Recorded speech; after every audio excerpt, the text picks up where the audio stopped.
मोबाईलची रिंग वाजता समीर आणि नेहा यांची झोप मोडली. समीरने हात पुढे करून मोबाईल उचलला. समोरची व्यक्ती जे बोलली ते ऐकताच त्याच्या तोंडून एक भयभीत शब्द बाहेर पडला. काय? नेहा आश्चर्याने त्याच्या चेहऱ्याकडे पाहू लागली.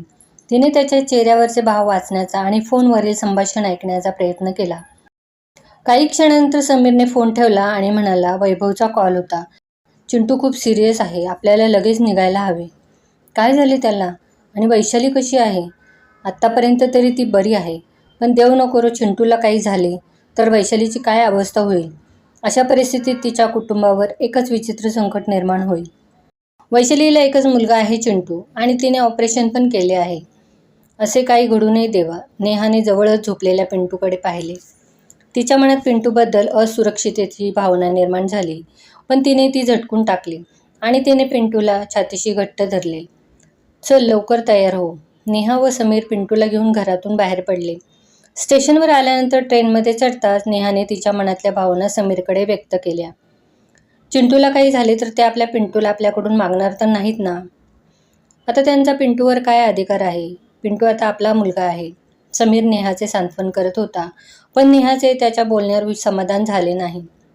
ट्रेन सुरू होताच नेहा हळूहळू तिच्या वर्तमानापासून भूतकाळाकडे जाऊ लागली. तिच्या डोळ्यासमोर भूतकाळातील दृश्य जिवंत होऊ लागले.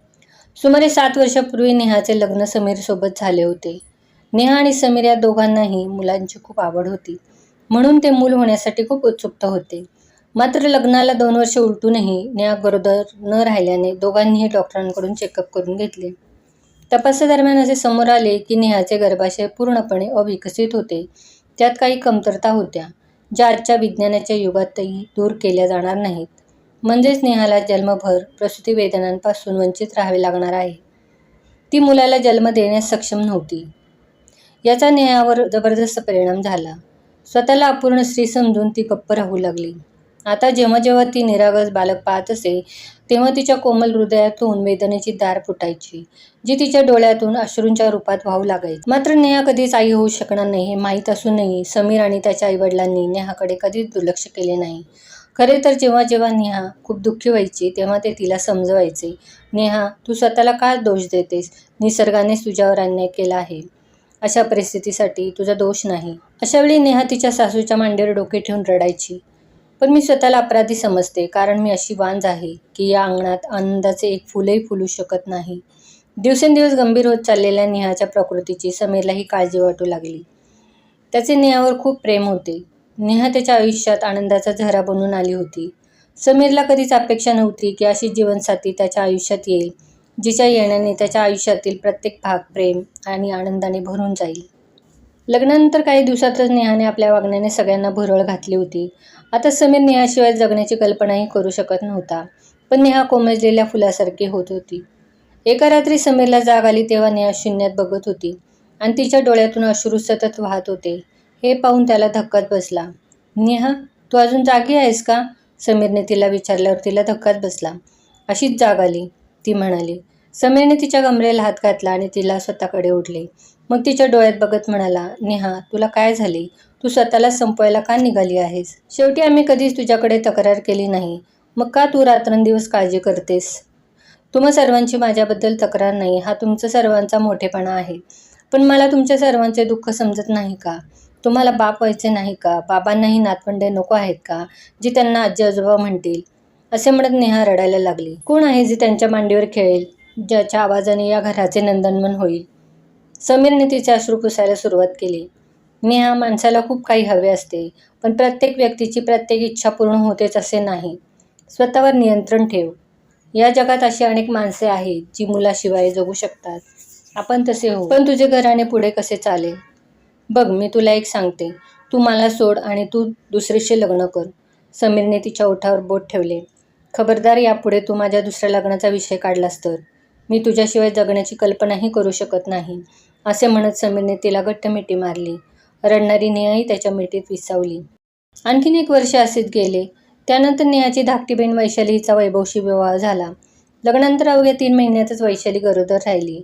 वैशाली अति आधुनिक विचारांची मुलगी होती. ती आयुष्याकडे पूर्णपणे मौजमजेच्या दृष्टिकोनातून पाहत होती. तिला फक्त तिचा नवरा वैभव सोबत देश-विदेशात फिरायचे होते. म्हणजेच तिला ती आणि वैभवमध्ये 3-4 वर्षे तरी मूल नको होते. त्यामुळे अनवधानाने गरोदर राहिलेल्या वैशालीने गर्भपात करण्याचा निर्णय घेतला. वैभवने गर्भपात करण्यास होकार दिला होता. वैशालीने हा प्रकार बोलता बोलता नेहाला फोनवर सांगितला. नेहाने लगेच वैशालीला तसे करण्यास मनाई केली आणि वैशालीला म्हणाली, वैशाली, तुला आता मूल नको असेल तर ठीक आहे, पण त्याला मारू नकोस, त्याला माझ्याकडे दे. पण ताई, वैशाली घाबरली. तुझ्या या दुर्दैवी बहिणीवर दया कर वैशाली. नेहाचा आवाज आर्त झाला. मला तुझ्या भावना समजतात. सध्या तू तुझ्या वैवाहिक आयुष्याचा आनंद काही दिवसांसाठीच घेतला आहे, पण तुझ्या बहिणीच्या आनंदासाठी तुझ्या आयुष्यातील हे अनमोल क्षण 9 महिन्यांसाठी माझ्या स्वाधीन कर. तुझे प्रेम, तुझे मूल ते मला दे. माझी रिकामी कुस भर. असे बोलून नेहा रडू लागली. माझ्या रिकाम्या ओटीत सुखाची आनंदाची भिक्षा दे. तुझे हे उपकार मी आयुष्यभर विसरणार नाही. मी तुझ्या मुलाचा माझ्या हृदयाच्या तुकड्याप्रमाणे सांभाळ करीन. त्याला अगदी फुलाप्रमाणे जपेन. नेहाने काही अंतरावर उभ्या असलेल्या पती समीरकडे प्रश्नार्थक नजरेने पाहिले. समीरने होकारार्थी मान हलवली. त्यानंतर 9 महिन्यांनी वैशालीने एका सुंदर बाळाला जन्म दिला, ज्याला नेहा काही दिवसातच तिच्यासोबत घेऊन गेली. समीर आणि त्याच्या आईवडिलांनी आनंदाने बाळाला स्वीकारले. मग त्यांच्या शांत घरात मुलाच्या किंकाळ्या घुमू लागल्या. सगळे त्याला प्रेमाने पिंटू म्हणू लागले. पिंटूला जन्म दिल्यानंतर 2 वर्षांनी वैशाली पुन्हा गरोदर राहिली. वैशालीला अजून 1-2 वर्ष मूल नको असले तरी वैभवच्या आईवडिलांच्या दबावापुढे तिला झुकावे लागले. त्यांनी चिंटूला जन्म दिला. चिंटूचा जन्म ऑपरेशनद्वारे झाला. शेवटच्या क्षणी वैशाली आणि वैभवने आपसापसात सल्लामसलत केली आणि वैशालीचे ऑपरेशन झाले. त्यानंतर वैभवच्या आईवडिलांना ही बाब कळताच त्यांनी यावर तीव्र आक्षेप व्यक्त केला होता. पण आता काय झाले असेल? वैशाली आणि समीरने घाईघाईने उचललेल्या या पावलाबद्दल नेहाने दुःखही व्यक्त केले होते. काही महिन्यांनी जेव्हा चिंटूला निमोनिया झाला तेव्हा वैशाली आणि वैभव यांनाही त्यांच्या निर्णयाचा पश्चाताप होऊ लागला. ट्रेन एका स्टेशनवर थांबली तेव्हा नेहा भूतकाळातून बाहेर पडून वर्तमानात आली. काही तासाच्या प्रवासानंतर जेव्हा ते वैशालीच्या घरी पोचले तेव्हा बाहेर उभ्या असलेल्या लोकांचे अश्रुपूर्ण चेहरे आणि आतून वैशालीच्या हृदयद्रावक रडण्यावरून त्यांना सर्व काही समजले. नेहाने पिंटूला वैभवच्या हातात दिला आणि ती आत धावत गेली. वैशाली वेडी झाली होती. वैशालीचे आईवडील आणि वैभव तिला कंट्रोल करण्याचा प्रयत्न करत होते. नेहाला आलेली पाहून तिने मिठी मारली. दोन्ही बहिणी रडू लागल्या. समीर त्यांना समजवण्याचा प्रयत्न करत होता. नेहाने स्वतःवर नियंत्रण ठेवले आणि वैशालीला धीर द्यायला सुरुवात केली. मग वैशालीने पिंटूकडे बघितले तेव्हा तिचे अश्रू क्षणभर थांबले. तिने पिंटूला समीरकडून घेतले आणि त्याचे चुंबन घेत ती पुन्हा रडू लागली. नेहा तिच्याकडे रिकाम्या नजरेने पाहत राहिली. अचानक पिंटू रडायला लागला.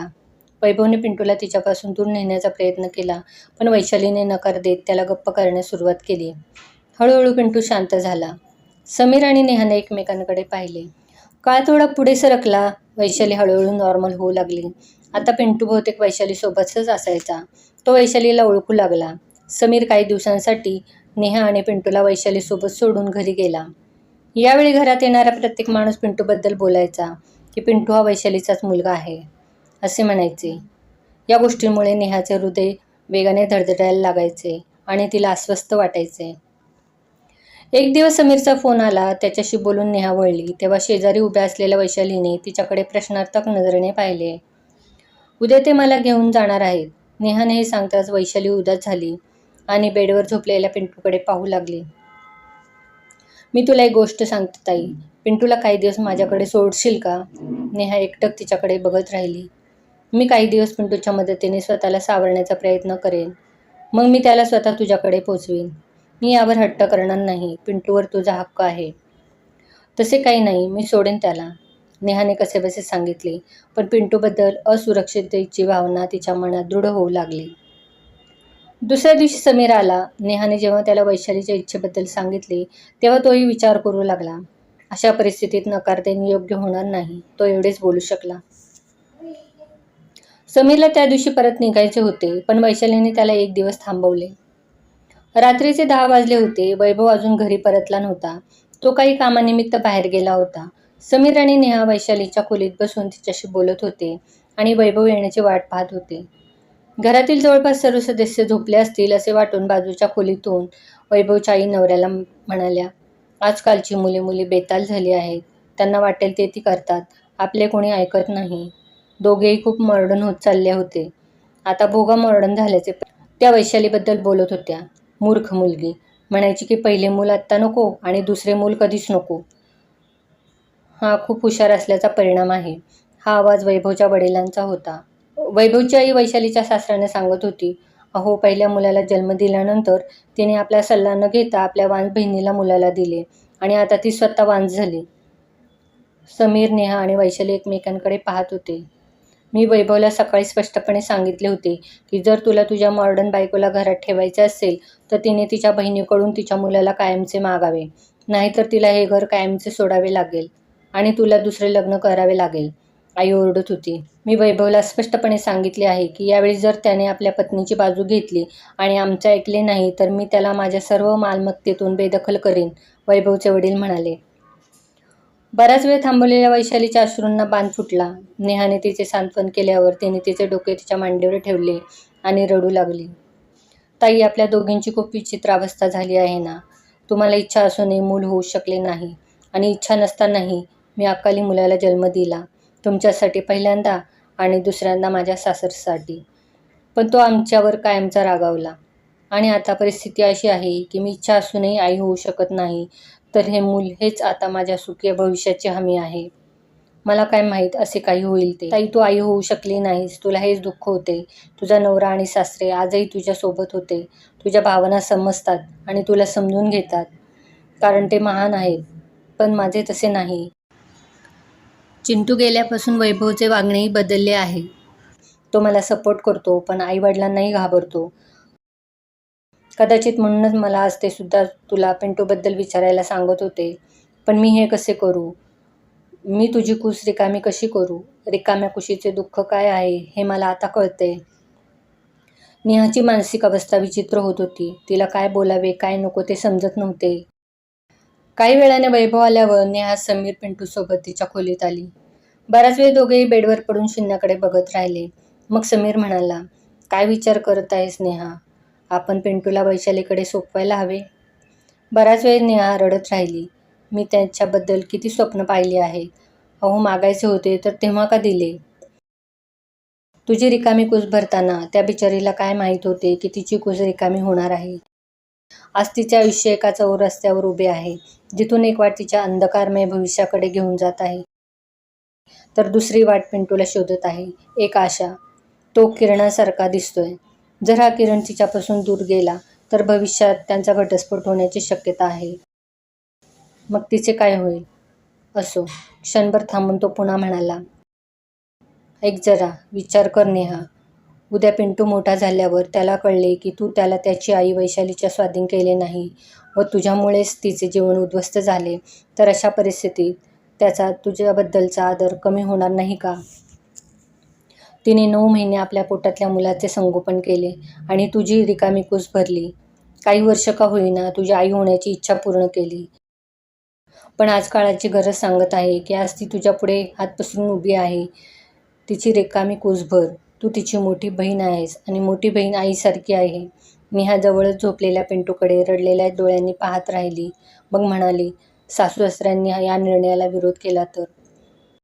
त्यांचे विचार खूप उच्च आहेत नेहा. आपल्या निर्णयाचे ते खुल्या मनाने स्वागत करतील. तुझ्या या निर्णयाचा त्यांना अभिमानच वाटेल. रडत रडत नेहाने काही उत्तर देण्याऐवजी पिंटूला कोणीतरी तिच्यापासून हिसकावून घेईल असे वाटून त्याला लपवायला सुरुवात केली. सकाळी समीर आणि नेहा वैभव आणि वैशालीसोबत स्टेशनला निघाले.